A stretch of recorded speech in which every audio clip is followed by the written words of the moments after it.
Asamblea 34 in the Legislature in Guam is now called to order. For the prayer, will Senator Muñoz please lead us in prayer?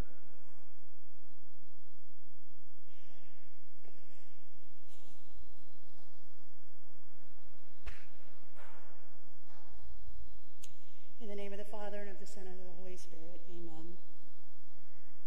Heavenly Father, we humbly pray for your blessings on us and those with whom we collaborate in our policy deliberations. We ask that you strengthen the bonds that unite us despite the diversity in our viewpoints and opinions. We pray for your direction and guidance so we may be wise stewards of our limited resources.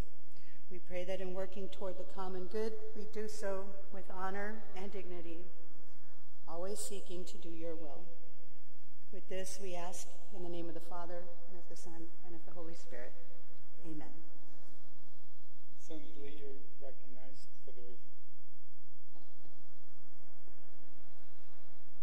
On behalf of the grateful island and country, we honor United States Navy Steward's Mate, First Class Petty Officer Inocencio S.M. Affligui, and the family of Petty Officer Inocencio S.M. Affligui for making the ultimate sacrifice in 1945 during World War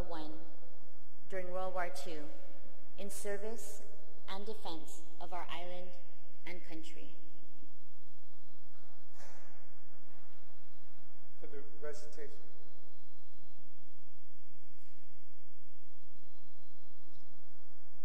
Inifresi, ginini mastakulu, ginosoku, imastakulum gikurasonhu, zanimas figu, naninasinyahu, hu ufresin maisadzu, parabayu putehi, zanu defendi, ihinengi, ikutura, ilingwahi, iairi, ihanun, zanitanu tsumoru.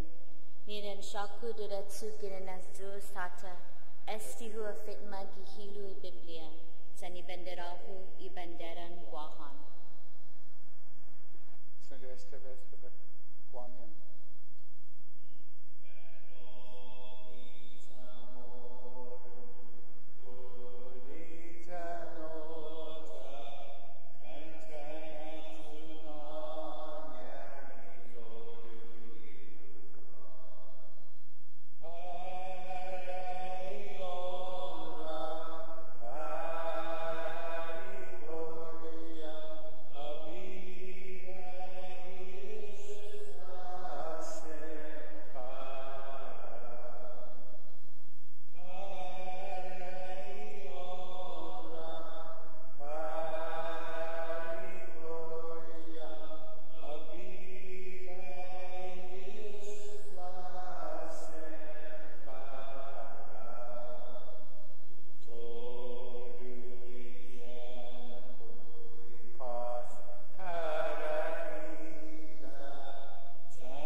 please take the roll. Senator Adda. Senator Uggan. Senator Castro. Speaker Cruz. Present. Senator Escaldon. Senator Esteves. Senator Lee. Senator Morrison. Senator Muñoz. Senator Nelson. Senator Rodriguez. Senator Sinagasti. Senator Nicholas. Vice Speaker Terlahi. Senator Torres. Mr. Speaker, there is a quorum. Mr. Majority Leader, you are recognized.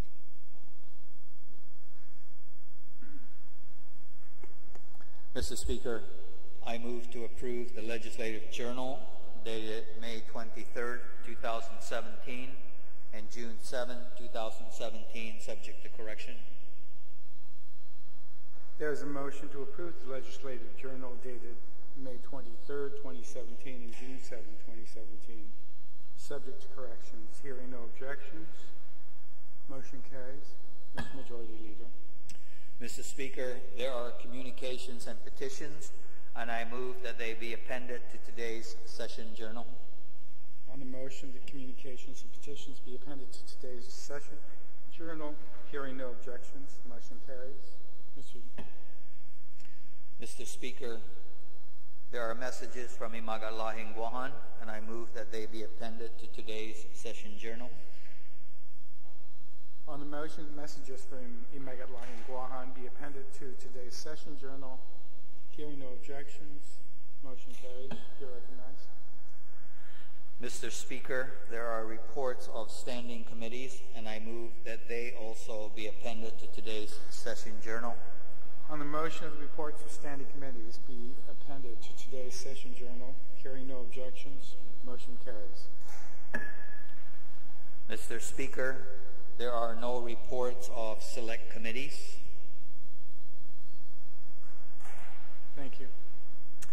Mr. Speaker, I move that bills introduced, bill numbers 93-34 COR through 134-34 COR, resolutions introduced, resolution numbers 132-34 COR through 159-34 COR. Certificates introduced, certificate numbers 83-34 COR through 97-34 COR, be deemed to have been given their first reading. On the Majority Leader's motion, hearing no objection, motion carries. Mr. Speaker, I move that all congratulatory, commendatory, and condolence resolutions and legislative certificates introduced today and for the remainder of this legislative session be considered first read and adopted, to allow the legal counsel to make technical corrections, and to add all senators as co-sponsors. On that motion, hearing no objection,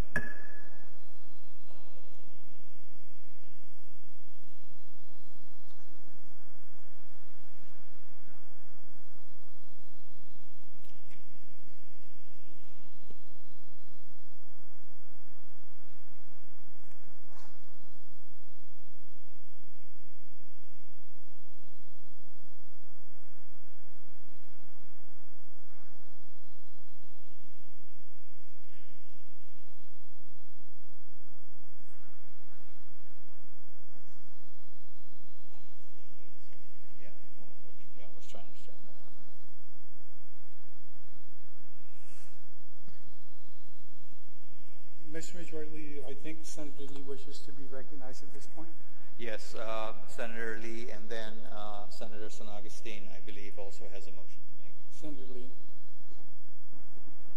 Thank you, Mr. Speaker. Notwithstanding House rules, I move to place Bill 94-34 LS as substituted by the Committee on Appropriations and Adjudication an act to deappropriate the sum of $150,000 from the general fund in fiscal year 2017 to the Guam Legislature and appropriate such sum to the Guam Department of Education on the session agenda. On Senator Lee's motion, is there any objection? On Senator Lee's motion?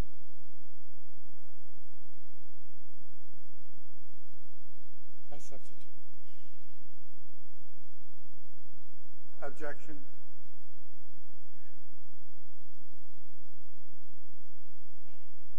Though there's been an objection, all those in favor of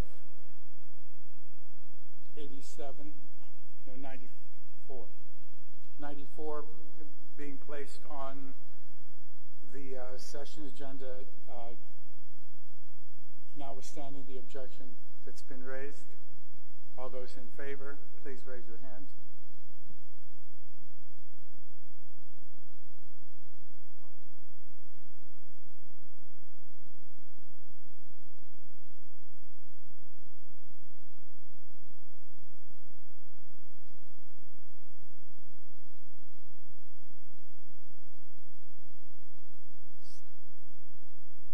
On the motion for 90,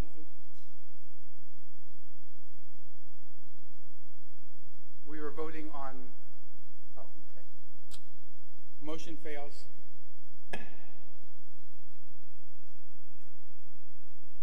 Senator San Agustin, you're recognized. Mr. Speaker, notwithstanding the House rules, move to place Bill number 87-34 as amended in the Committee of the Whole and further substituted by the Committee on Appropriation and Adjudication to introduce an act to transfer $430,000 from the Capital District Fund to the Guam Department of Education Operation Fund for maintenance and repairs needed at GDOE schools. On Senator San Agustin's motion to place Bill 87, notwithstanding the House rules, is there an objection? Objections?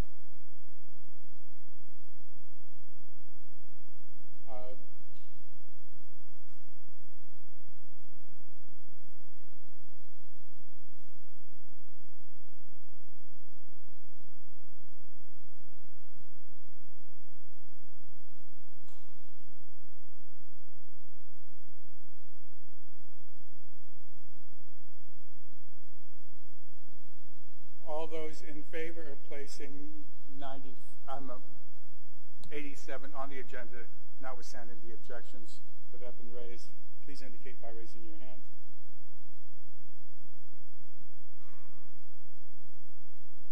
Motion passes.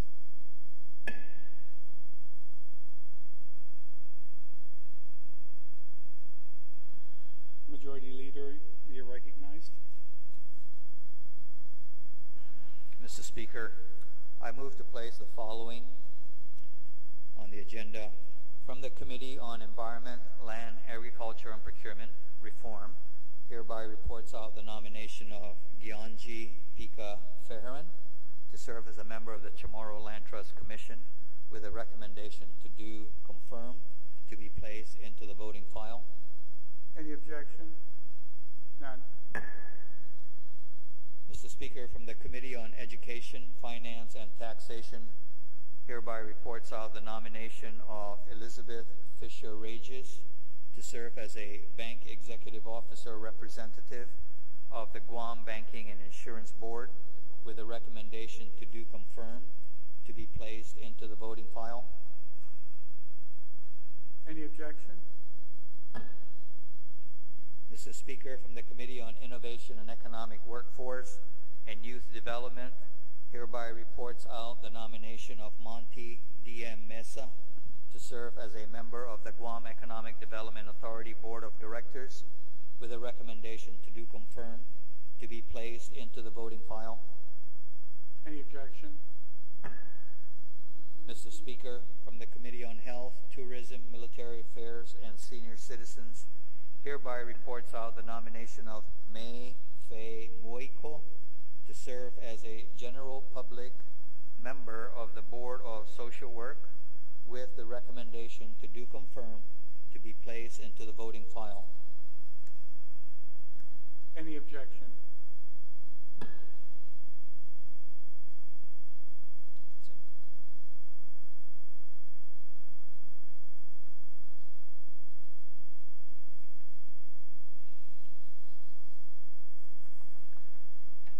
We are now in second reading. Senator Rodriguez, you're recognized.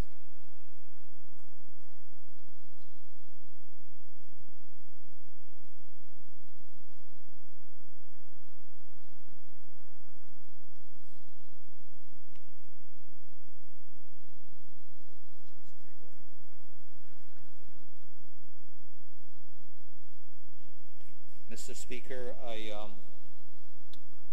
overlooked a couple of other appointees. From the Committee on Education, Finance, and Taxation, hereby reports out the nomination of Yuka Oguma to serve as an accounting/finance representative of the Guam Academy Charter Schools Council, with a recommendation to do confirm and to be placed in the voting file.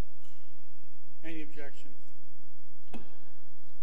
Mr. Speaker, from the Committee on Health, Tourism, Military Affairs, and Senior Citizens, hereby reports out the nomination of Asia Ramos to serve as a NASW representative of the Guam Board of Social Work, with a recommendation to do confirm to be placed in the voting file.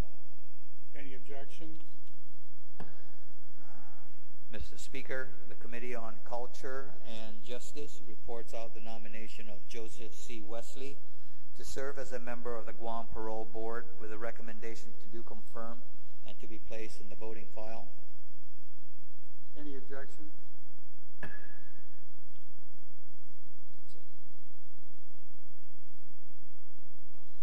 Senator Snodgrass, do you wish to be recognized?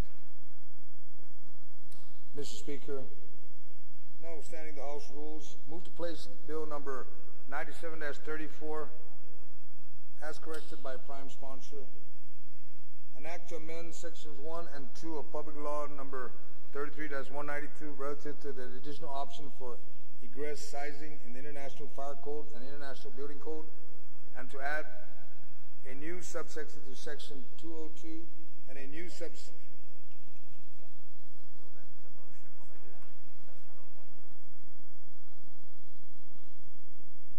You're going to have to go back to motions.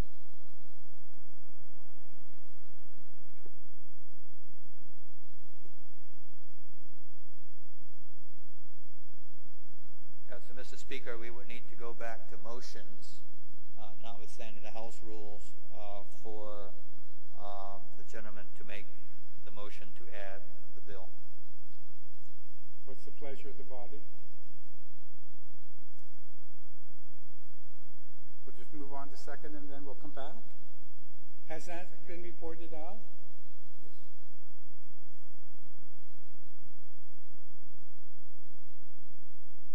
Okay. Make the motion. This is Senator Snodgrass. No, Snodgrass can make the motion to move back to motions.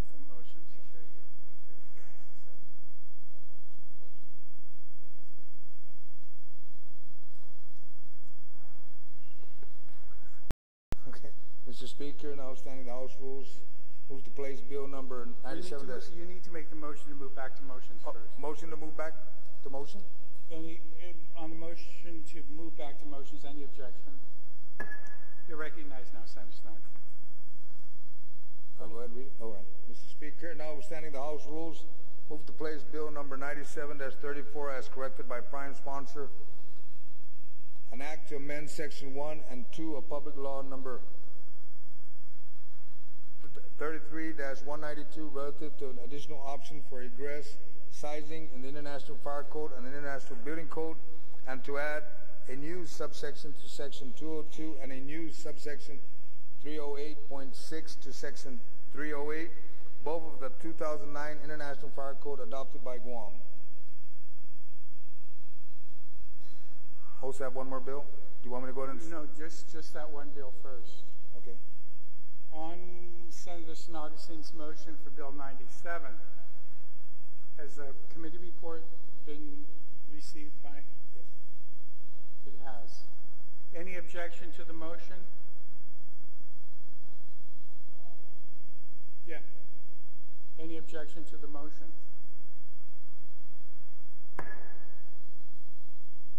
You objecting? Did you have another motion, Senator Snodgrass?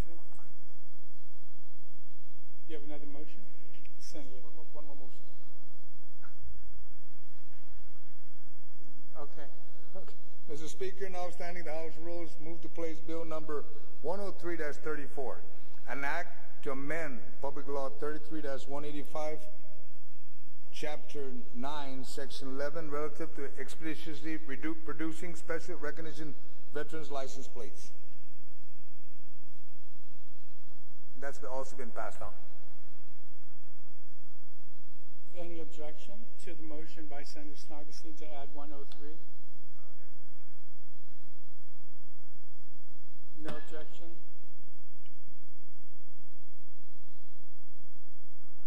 Any other motions before I move back down to second reading? Senator Teresa Light, Vice Speaker. Thank you, Mr. Speaker. I'm not sure if it's a formal motion, but I would just ask that can we consider the bills in the second reading in the order as they were reported out of the Committee on Rules? They're pretty much in numerical order, except for Bill number 72 was first, and then the rest were in numerical, just because my staff and I prepared. I don't know if the other officers were like that, prepared them in that order, but otherwise I'm flexible, but I would ask.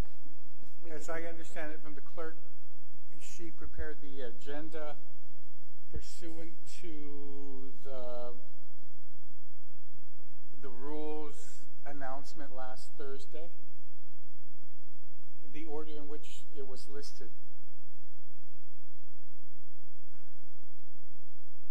When the announcement Right, well, that's different than the notice that I received from Committee on Rules, Mr. Speaker. Mine is in numerical order, except for Bill 72 was first, and all the resolutions were last. But, yeah, so I guess I don't know if it matters to anyone else. I would make that motion. Any objection? Well, as I understand it, Bill 72 is first up. We're not going numerical. The clerk prepared the agenda the way that CORE sent out the announcement. My June 22, 2017 notice raised session agenda lists Bill number 72 first, and then Bill number 26, and then all the bills in numerical order, and then resolutions 45, 76, 107, and then the appointments. Maybe there were two memos, Mr. Speaker.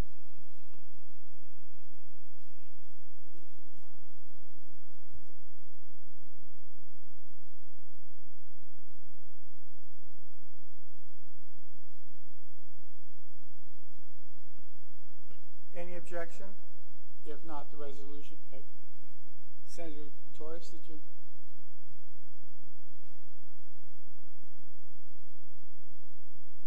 Senator Espaldon. Just a point of inquiry, Mr. Speaker. I don't understand the ordering of the bills. So the Rules Committee had put out a certain order. I'm not sure why it was in that order, and maybe that would shed some light on whether we can support this motion or not support it. And I'm not really sure if it's even, that, because in essence, all the bills are going to be heard anyway. So I'm just wondering what the issue might be.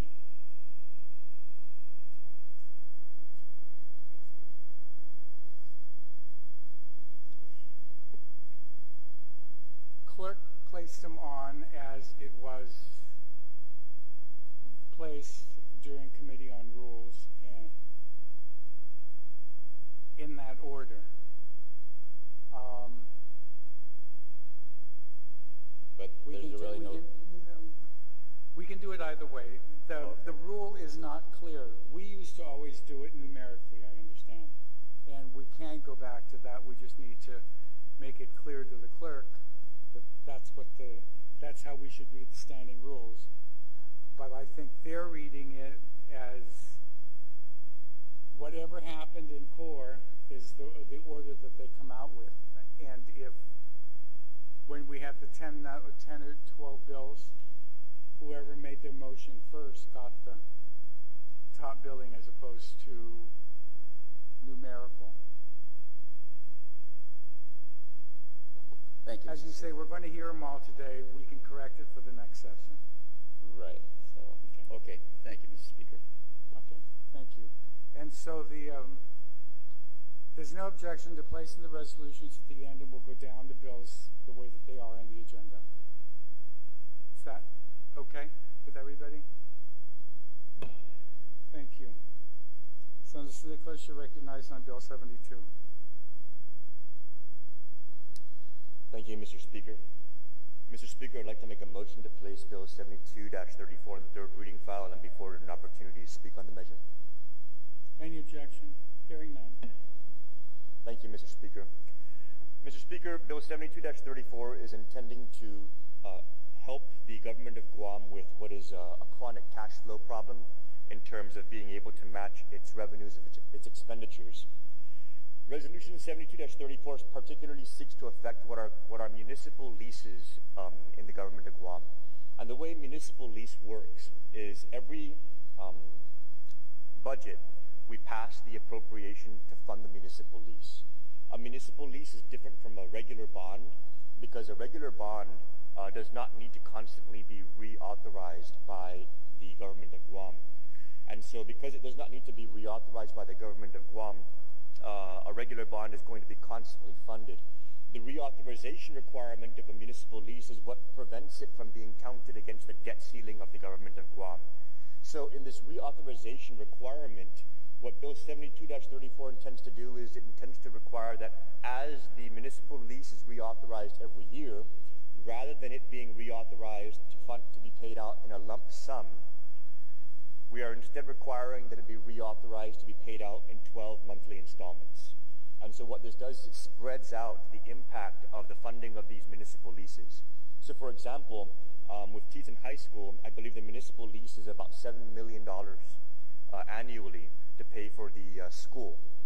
And that $7 million comes out in one big lump sum in November.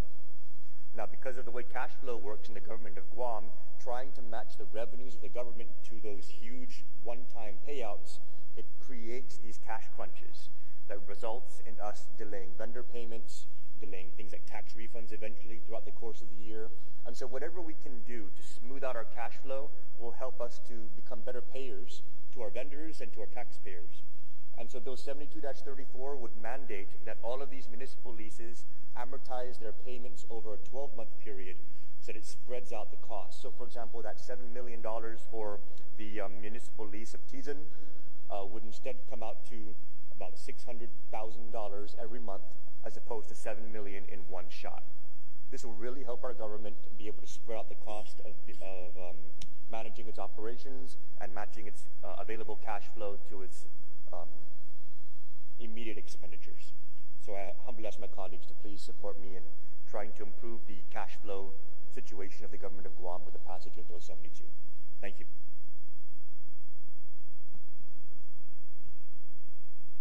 On the motion, any senator wish to be heard? Senator, Vice Speaker.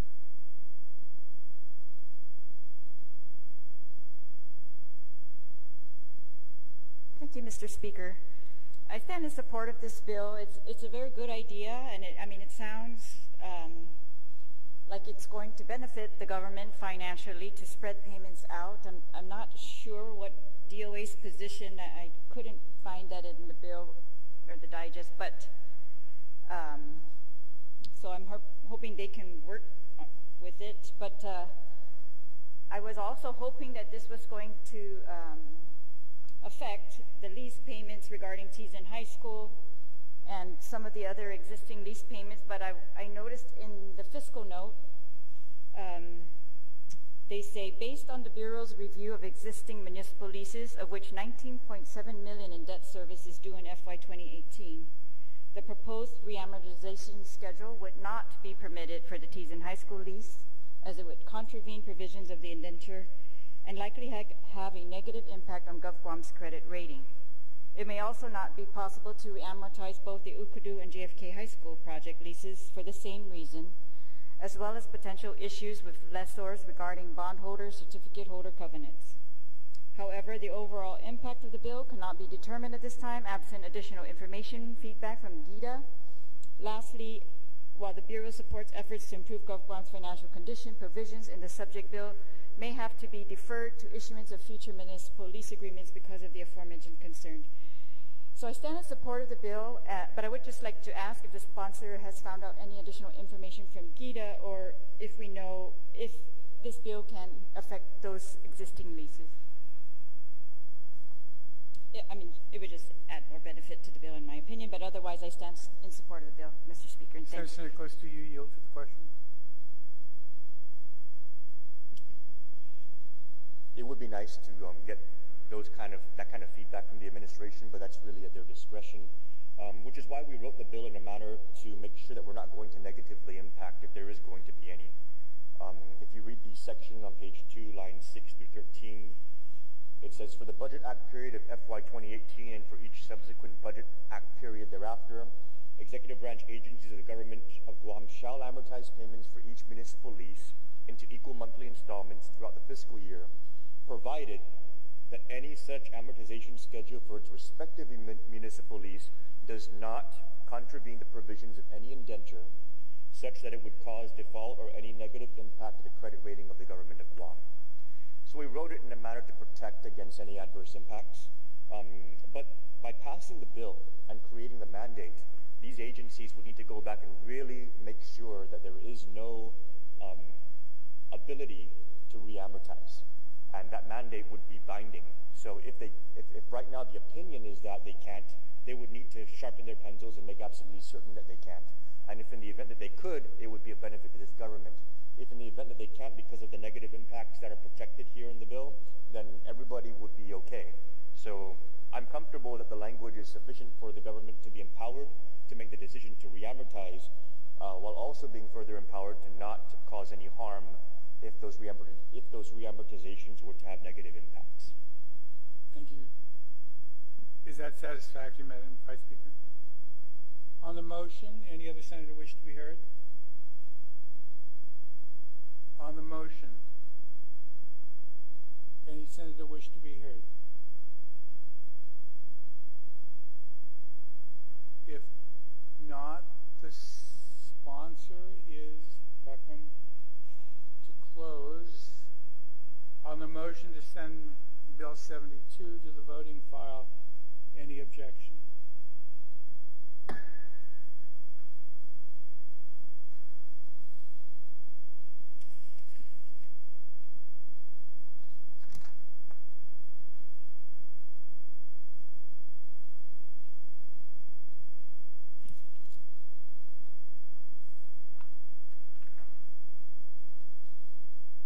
Senator Frank Ogden, you recognize on Bill 81.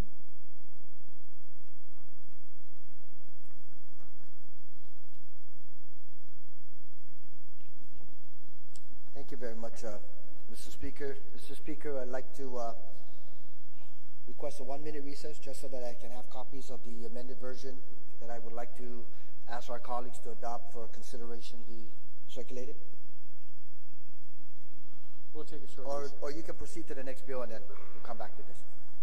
Let's proceed. Thank you, Mr. Speaker. Madam Vice Speaker, you're recognized on 91.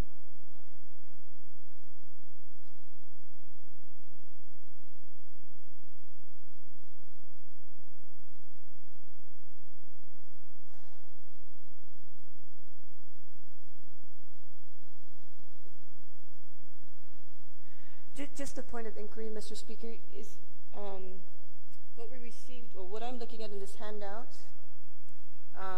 the order is different. Can we get a copy of what you are looking at for the order of bills that are being heard?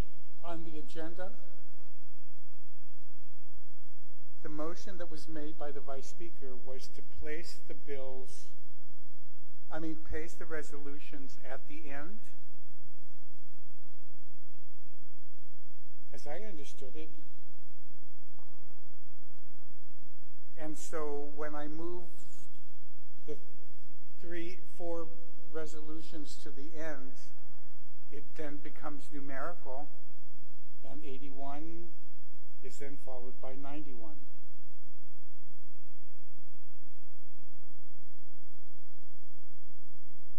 Let's take a short recess. Thank you, Mr. Speaker.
Legislature's back in session.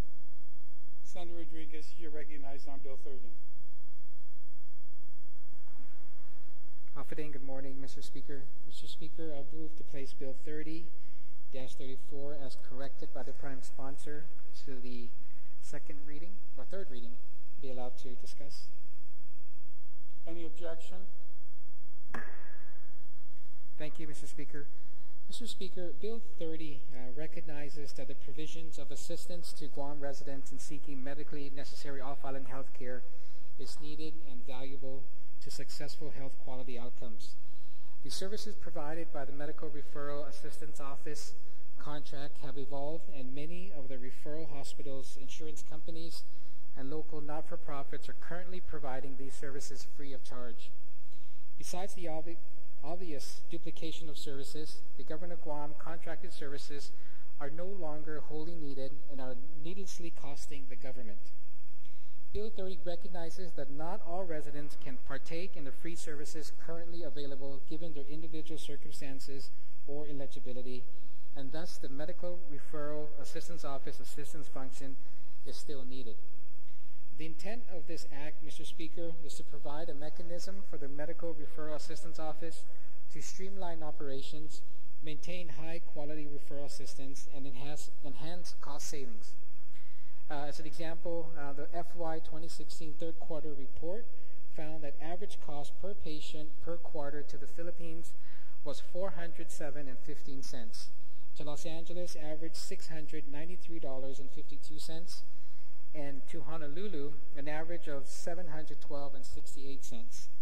In an effort to improve and maximize the services of the medical assistance provided to residents seeking care off-island, Bill 30 changes the criteria for eligibility and benefit coverage of referral services to reflect current constraints and opportunities. Mr. Speaker, for many years we've known that there's been a lot of challenges in the operations of the medical referral office in the different areas where we send our patients. If you look at the current statute, which was established many, many years ago, that model may have worked at that time. But today, Mr. Speaker, we know that that model does not work anymore. The resources that we use, the taxpayer funds that we use to fund a medical referral office really is no longer needed in the way it's being used. And so this measure changes the way, the model that we use. It limits the amount of administrative costs that it will take, whether it be done in-house or whether it be done through a contract through a nonprofit organization, to 15% for administrative costs, and the remaining, whatever is budgeted for, will go directly to our patients through some sort of voucher system. We've heard a lot of our people, Mr. Speaker, that go off island and are not picked up when they're supposed to be picked up at the airport, or not picked up from their hotels to be brought to their doctor's appointments. And really, when you take a look at what type of services are being provided now, these services are already provided by the hospitals, whether in the Philippines, the hospitals in Los Angeles, in Hawaii.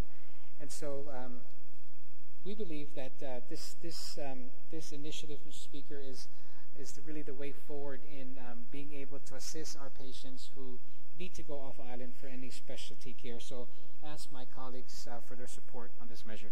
Thank you.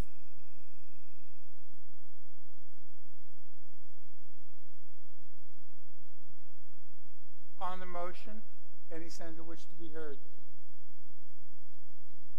Senator Nicholas. Thank you, Mr. Speaker. I just wanted to rise in full support of Bill 30-34. I too have heard of a number of instances with respect to the current services of the medical referral offices, and those services had a lot to be desired.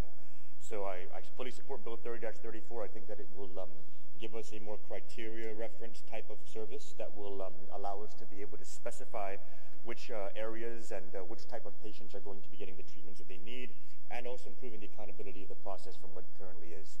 So I'd like to commend the author for the introduction of the bill, and I rise in full support. Thank you very much, Senator. Any other senator wish to be heard on the bill? On the motion? On the main motion? Any senator wish to be heard? On the main motion? If not, sponsor is welcome to close. On the motion to place Bill 30 in the voting file, any objection?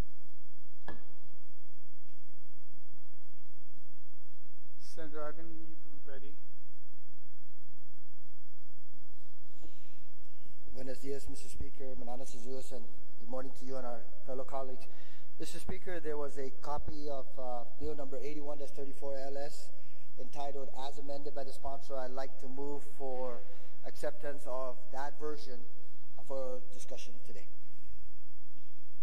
On the motion to adopt the Bill 81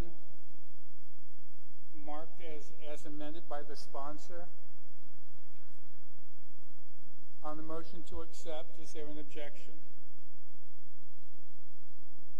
If we could just have the changes pointed out, Mr. Speaker. That will be pointed out after, if it's okay, after acceptance of the legislation, Mr. Speaker.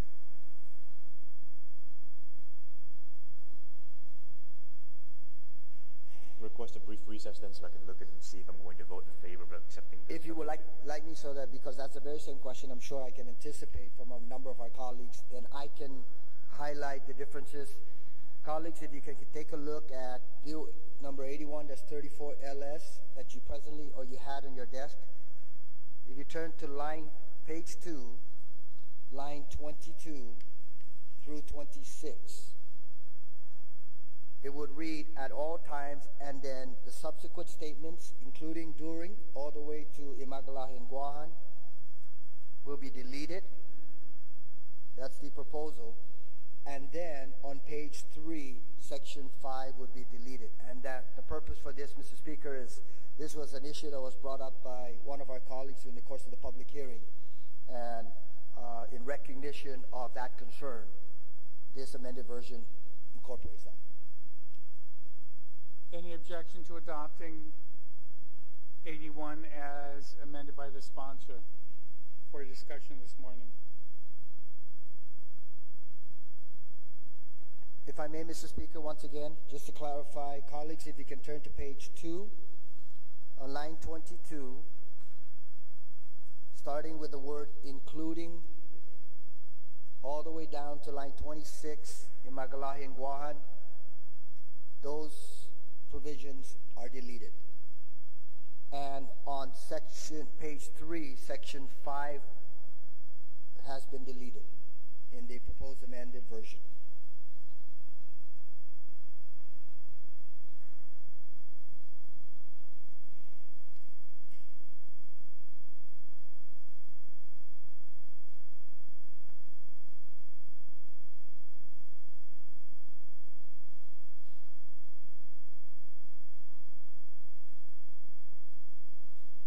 If you would like a copy of what I have before me, Mr. Speaker, if you give me 30 seconds, I can. No. Yeah, because.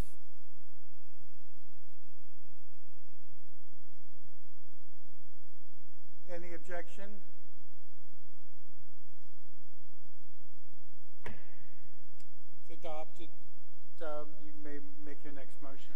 Thank you very much, Mr. Speaker, and thank you, colleagues, for accepting the amended version. This is Bill number 81, that's 34 LS, an act relative to establishing education, health, and public safety. On the motion placed on third. Oh, I apologize. I'm corrected. Mr. Speaker, I'd like to move that for the placement of Bill number 81, that's 34 LS, as amended by the sponsor, into a reading file, please. Senator Nelson?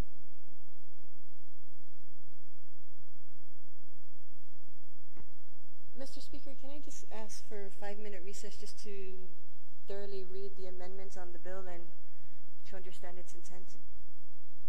We'll take a short recess. Thank you.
Legislature's back in order. Thank you very much, Mr. Speaker, and thank you to the good senator for requesting a few minutes so that, in fact, our colleagues can ingest or digest much of the proposed measure. Mr. Speaker, there's been ongoing dialogue with a number of the senators in the hall, and they're requesting that the provisions that were part of the original legislation be retained. So that being the case, without objection, Mr. Speaker, I apologize. It's based on trying to make sure that we allow for these priorities to be identified in the government of Guam, but also allow for any reorganization that the governor of Guam feels is necessary. So I'd like to move, Mr. Speaker, that for reconsideration of the previous decision on the adoption of the amended version, and we would be back to Bill number 81-34 LS, as reported out by the good committee. Chair. On the motion to reconsider the action of the body to adopt 81, 1 and 2 as amended by the sponsor, and to go back to the version of 81 as reported out by the committee. Is there any objection? Does everybody understand the motion? Is there an objection? Hearing none. Thank you very much, Mr. Speaker, and thank you, colleagues, for accepting this particular piece of legislation to be discussed during this session. Also, Mr. Speaker, I'd like to thank the chair for conducting the public hearing on this particular measure. And I would like to, just so that in fact the members of the community, also inclusive of our public employees, understand exactly what is being presented, I would like to proceed by reading the findings and the intent of the proposed legislation. The legislature in Guam finds that preparing our youth for the future through education, fostering the health of the people, and ensuring safety for all are the most important functions of the executive branch of the government of Guam. These functions must be accomplished even if in these times of scarce resources, some other activities of government must be greatly reduced or eliminated altogether. By enacting the Government Priorities Act of 2017, the legislatura intends to facilitate this prioritization while giving full recognition to the governor's Organic Act authority to reorganize the executive branch of the government of Guam. The legislatura finds that the use by Magdalene Guam of an established order of priority among the various agencies, instrumentalities, and public corporations of the executive branch would greatly facilitate the exercise by the governor of his reorganization authority for the purposes of this act. This act recognizes education, health, and public safety as the government's top priorities so that the governor may establish priorities among government agencies so that the top priorities are adequately funded. The legislatura further finds that the governor used these tools to include outsourcing, privatization, elimination of agencies, absorption of functions, prioritization of personnel and appropriations to provide a smaller, more affordable government which, if nothing else, provides for education, health, and public safety. While allowing transfer of appropriations when agencies are abolished or functions relocated, the legislatura continues to reserve to itself its plenary power of appropriation and its power to create agencies and departments. It is therefore the intent of the legislatura of the legislature to mandate that the governor establish this order of priority by way of executive order and in a manner consistent with these findings. Mr. Speaker, I want to emphasize, because I know some concerns have been made by certain individuals about the implications that this would have on public employees. And there are ways to facilitate the right sizing of our government through attrition and consolidation and removal of duplicative functions in different agencies while recognizing and restructuring our entire government of Guam. So I want to emphasize that, Mr. Speaker, that the intent in this particular case is not the direct termination of personnel, but is to right-size this government, preferably through attrition, with the one exception that is recognized in here, which refers directly to certified emergency. So, Mr. Speaker, I ask for your consideration and the consideration of our colleagues in adopting this particular measure. Thank you very much. Thank you very much, Senator Akin. On the main motion, Bill 81. On the main motion, Bill 81. Any senator wish to be heard?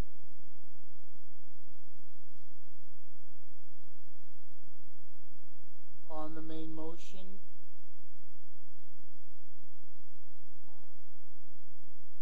do you wish to be heard?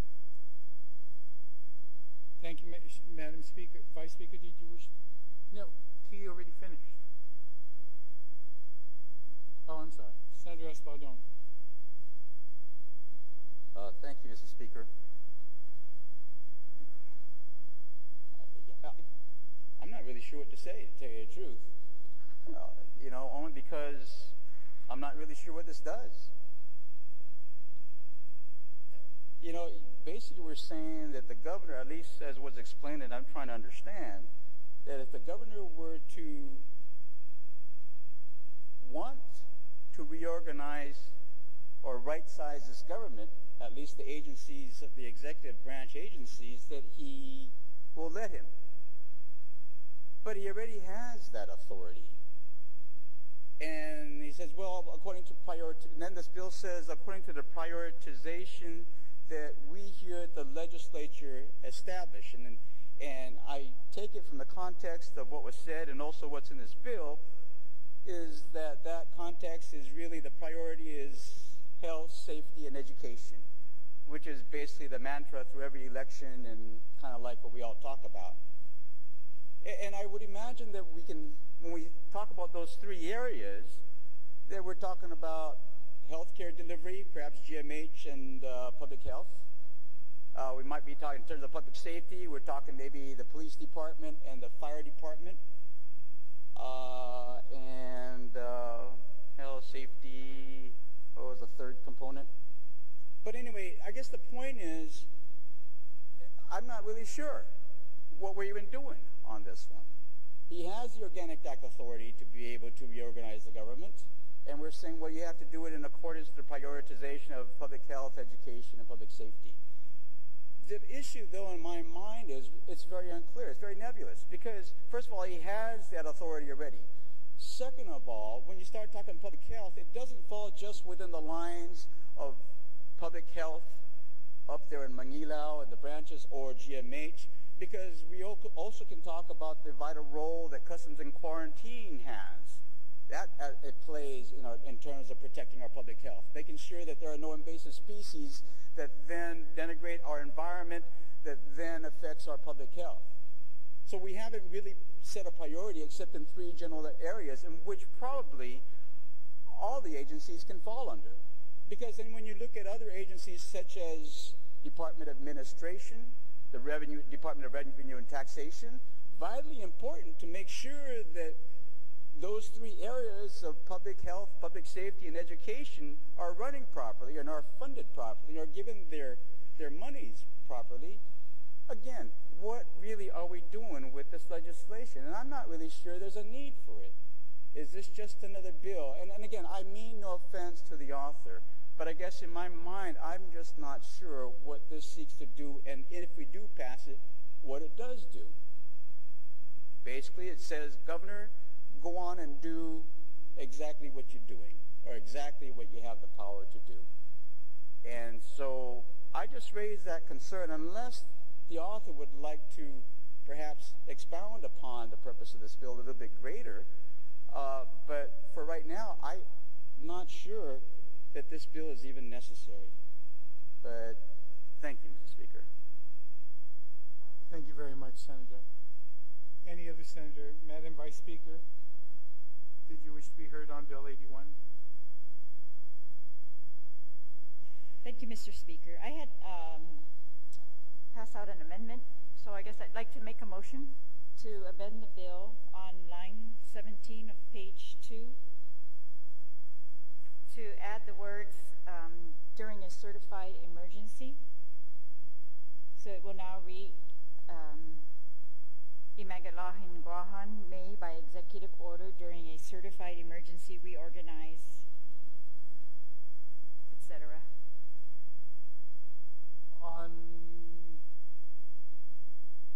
On that amendment, did you wish to speak any more, or?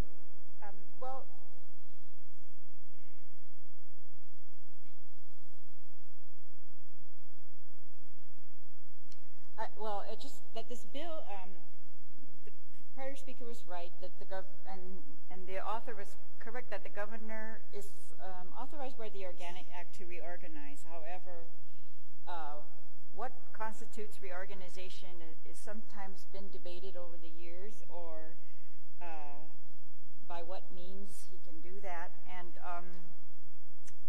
I just think if we're going to put it in a statute that we give him broad authorities like this,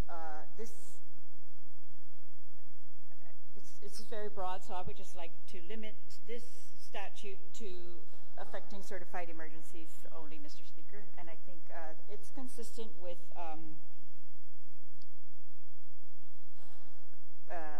existing law that allows the governor additional authority during emergencies.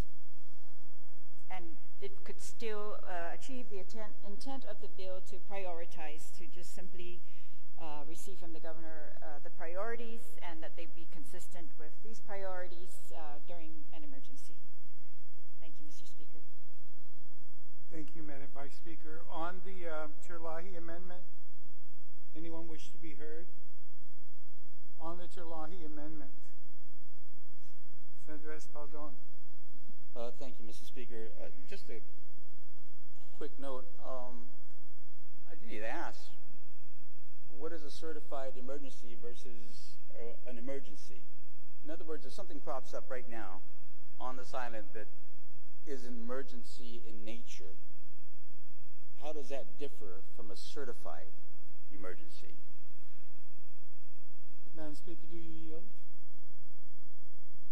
Well, I got that termination from the bill itself on line 23. A certified emergency is any emergency posing an imminent threat to public health, welfare, or safety which could not have been foreseen through the use of reasonable and prudent management procedures, and which is certified in writing to exist. I'm not sure the difference between that and what they declare emergencies, so I'm not sure. But that's the definition for this bill, so I thought it was appropriate. And I'll take that explanation. I guess you're just drawing from the language of the bill itself. But again, in an emergency, the governor is the chief executive of this island to take necessary actions that he deems appropriate in response to the emergency. And again, I just kind of reiterate that he has that power to do that anyway. In fact, that's what he's supposed to do. That during an emergency, he uses all the authority that he has to be able to address whatever emergency is out there, keeping in mind, of course, and I'm sure the governor and all governors past and all governors in the future, keeping in mind the necessity and the importance of those three very broad general areas of public health, safety, and education. So even as we amend this bill, and I have no objection to the amendment, but again, I'm not really sure that this legislation is even necessary. But thank you. Thank you very much, Senator. On the amendment by the Vice Speaker, any senator wish to be heard on the Terlahi amendment? Any objection?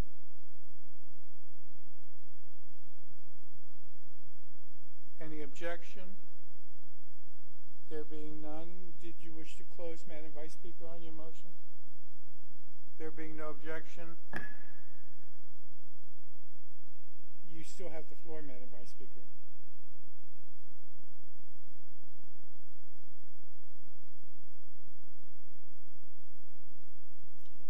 I'm done, Mr. Speaker. Thank you. Thank you. Any other senator on the main? We're back to the main motion. Senator Camacho Torres.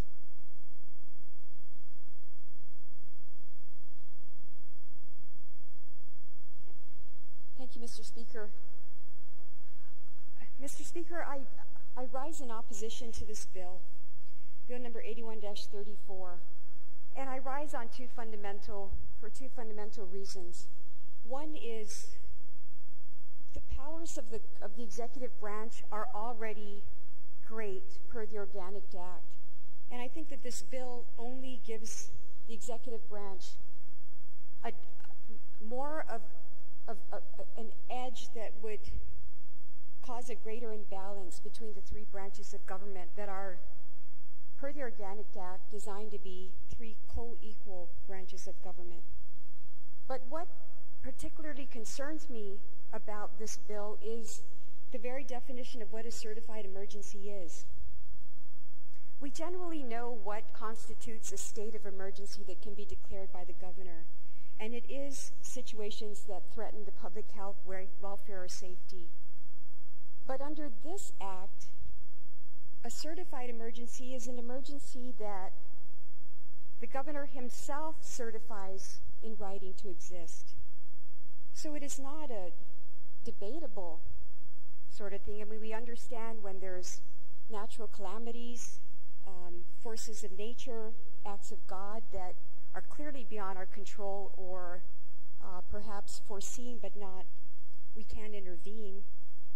Those things are undeniable and undisputed. But to give one branch of government the ability to certify on their own accord, I think is a bit overreaching. And the other thing that concerns me about the bill is we do understand, as prior speakers have mentioned, that health, public safety, and welfare are a given. It's debated time and again whenever there's issues with appropriations that we must fund these, and it's evident also in our budget and the monies that are appropriated, that a great majority of the funds in our government go to those three areas. But if we were to enable the governor to reorganize on a certified emergency that he himself certifies in writing, I was perusing the list of government agencies on their portal, and what concerns me is that while we may say health, public safety, and welfare are priorities, there are other factors within our community that also go into the quality of life, that without any ability for the public to chime in on what is also beneficial to them, that should not be the sacrificial lamb, this bill doesn't allow for that. For example, many of us have been very impassioned about culture lately, especially lately because we understand that our language is dying. We understand that without clear efforts to promote and perpetuate, that these things will languish. Culture will languish, traditional practices will languish, the language will languish. But in looking at our list of government agencies, and in listening to every presentation at the budget hearing, there is a clear need, perhaps not so obvious to everybody, but there is a need and a purpose for the government agencies as they're laid out right now. And so my caution is, with this bill, it just seems too broad. It seems to give too much power where so much power already exists. And it especially doesn't have a process that we're accustomed to as a community, to doing away with things that we deem unnecessary. And that's what concerns me, because in a true act of God, natural calamity, there are already mechanisms in place to divert funds that way. So this is another subpart of that I think does away with the processes that are necessary in a community. And I would caution us to add more power where power isn't needed at this point in time. And in the interest and in defense of the other two co-equal branches of government, I think that we have to preserve that balance as best as we can. Sidus Maasi. Thank you very much, Senator Camacho Torres. On the main motion, any other senator? Senator Tommy Morrison. Thank you, Mr. Speaker. I just wanted to register some comments for the record. Real brief. If you recall, in the 27th legislature, the Camacho Moylan administration sent 2 bills down to the legislature in an attempt to reorganize the government. I think those 2 measures didn't move anywhere, and it's my understanding the Attorney General at the time, Moylan, opined that the administration and the government couldn't reorganize through the budget process. So I believe one of those measures was trying to attempt to go through that route. But I just wanted to point it out, Mr. Speaker, that the Camacho administration, Lieutenant Governor actually was working very hard with the legislature at the time, and to my understanding, the legislature did not want to take any action, understanding the governor had the exogranic authority. Thank you. Thank you very much, Senator Morrison. Senator Nicholas. Thank you, Mr. Speaker. Mr. Speaker, I rise with grave concern as to the statutory construction of this measure, and if legal counsel may advise me that I'm incorrect in the way I'm reading this, I will stand corrected, but I wanted to raise the grave concern to the body. The way this bill is written, it says the governor shall, he may be able through executive order reorganize the government. And this authority shall include the authority to transfer in whole or in part both the funds and the functions of any one agency, instrumentality, or public corporation of the executive branch to any other agency, instrumentality, or public corporation of the executive branch, and shall further include the authority to abolish, consolidate, or otherwise reorganize these entities. So in other words, if an emergency is declared, he can transfer money, he can close down agencies, he can supersede the entire Budget Act. Now, what makes me concerned about this is that there's nothing that ties those actions to the actual emergency. If there is a certified emergency in GMH, just the existence of that certified emergency, with the way this bill is statutorily constructed, will allow him to execute all of these reorganization powers irregardless of what the actual emergency is. Nothing in this bill ties the reorganization to the amelioration of the emergency. He can declare a state of emergency in health, and just because that emergency exists, the provisions of this act will kick in, and he can transfer money and close down agencies that are completely unrelated to health, or completely unrelated to the actual emergency that's been certified. So even though we define what a certified emergency is here, there's nothing that ties the actions that are authorized here to the addressing of that actual emergency.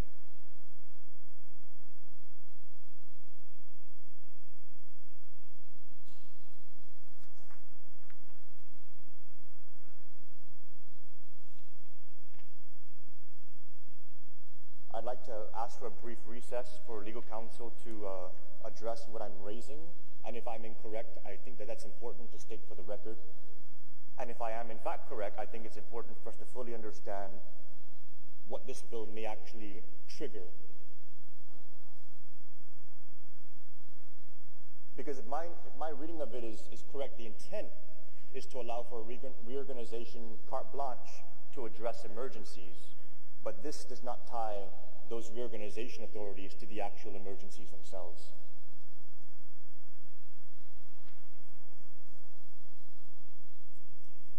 of further concern on page 3, line 11, section 5, the executive order effectuating reorganization shall immediately terminate upon termination of the certified emergency. But who decides when that certified emergency is terminated?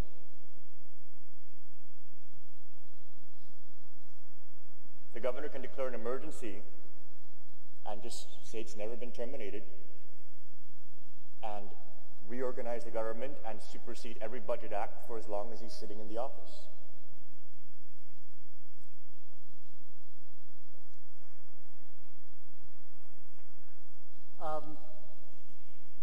It's now 11:45. I'd ask the sponsor and the movement to meet with council at this time, and we'll break for lunch for all the rest of us. And I'm not sure now on the motion on the rest of the bills.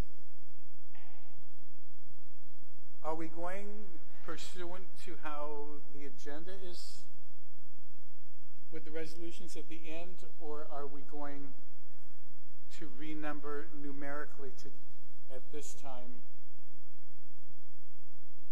sequentially? Mr. Speaker, I had thought that we had done that already. I would make a motion again to just go numerically at this point. Just for finding things, it's, for me, much more convenient. Any objection to the motion that the clerk reissue and it reorder the agenda numerically? There being none, with resolutions at the end. Okay?